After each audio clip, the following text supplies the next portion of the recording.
Hello guys, welcome to my vlog. This is Richard Mix TV. And for today's vlog, ayan, nagkabit ako dito ng additional na lightings para dito sa parking, dito sa ground floor.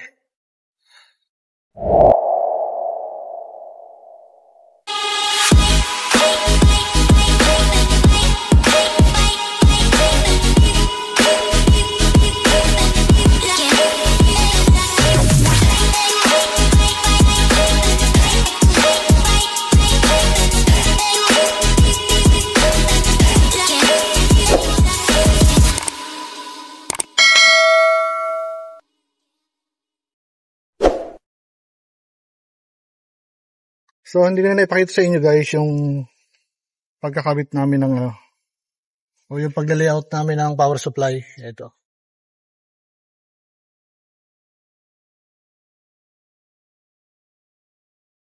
So, doon namin pinadaan sa ibabaw. Yan. Ito na yung kanyang switch. So, ito yung magiging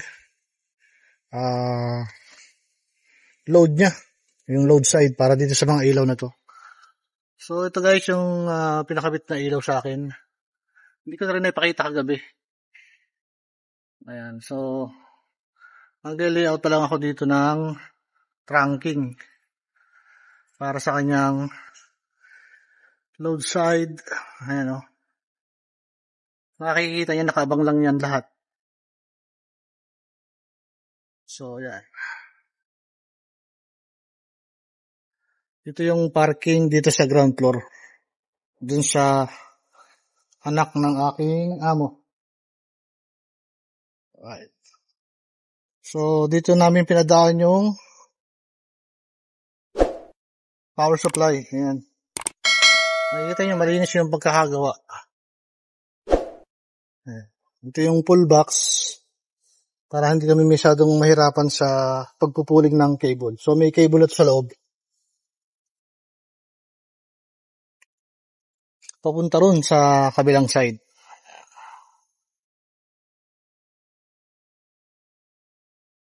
So, ito ngayon yung gagawin ko ngayong gabi. So, kagabi katulong ko ito si Kuya Leo. Bali pa 2 gabi na namin to na tinatrabaho. Pero medyo naabala pa kami kahapon kasi ginawa namin yung fountain. Dito yung fountain guys. Ayun.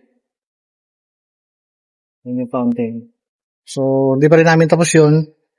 Dahil marami nga yung trabaho ngayong Ramadan, sabay yung mga gumagawa dito sa bahay, yung mga kontraktor. So, pakita ko nga rin para sa inyo yung ginawa ng kontraktor dito. So, ito na guys yung ilaw na ikinabit ng mga kontraktor. Hanggang doon sa kabila. Tapos yung pinutol-putol nilang wire, hindi nila binalik ng maayos. Ayan o. Hindi nila naibalik ng maayos. So, hindi ko naman sinisiraan yung ibang lahi. Kumbaga, pinakikita ko lang sa inyo yung pagkakaiba ng trabaho na, kumbaga, pulido. Tapos, binasag pa nila yung takip dito. Ayan.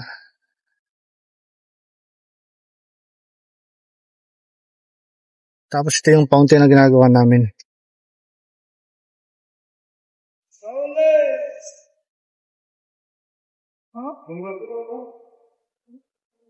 So ito yung kabilang side ng ilaw. Update lang tayo dun sa ginawa ng mga contractor doon sa electrical. Yun nga lagi ko sinasabi sa kanya na huwag siyang masyadong, kumbaga, pag nagputol siya, lagyan niya ng tagging o marking para hindi siya malito. Tapos yun, pinabayaan lang na ganun yung mga wire. Hindi niya na ibalik yung mga cover, yung mga nabasag na cover ng full box, hindi niya na palitan. So medyo may edad na yung contractor ng ng electrical. Pero dapat napi-finishing niya ng maayos, di ba? Kaya nga may finishing tayo, kailangan maayos yung finishing. Kaya lang nangyari, ayun, ganun, nakatiwangwang. Paulit-ulit ko lang sinabi sa kanya na ayusin niya yung sa may fountain na yun, pero wala. Baka ako na lang yung mag-ayos. Malamang na ako na naman na mag-ayos niya.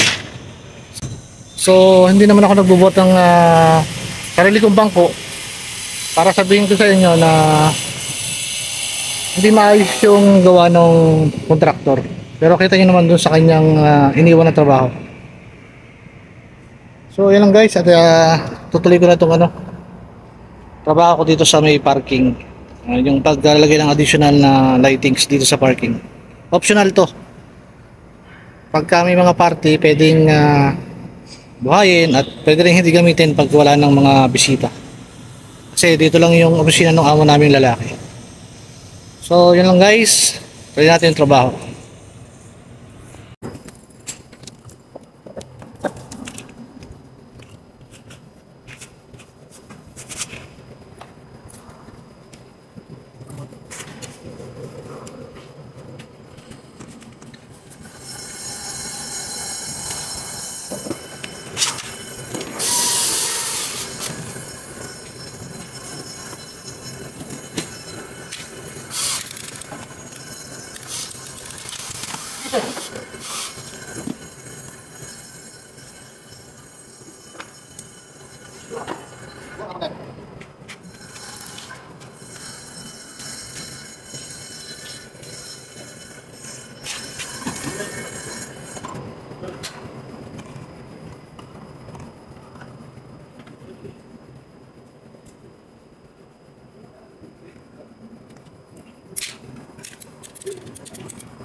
Prangkain naman tayo.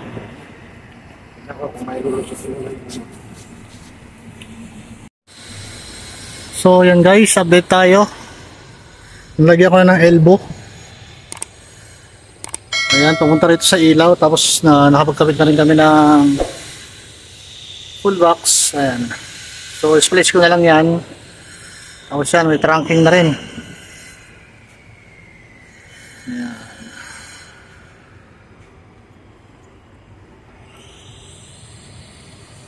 Ito yung natapos namin as of now, mga idol. So, mag-splice lang ako.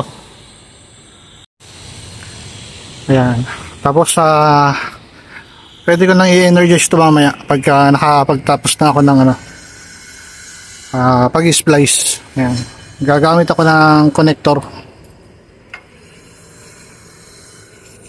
Ito yung connector na gagamitin ko para medyo kasya yung ating mga wires.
So yan guys, na-terminate yun na.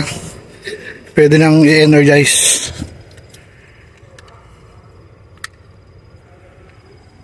Yan, ilaw na.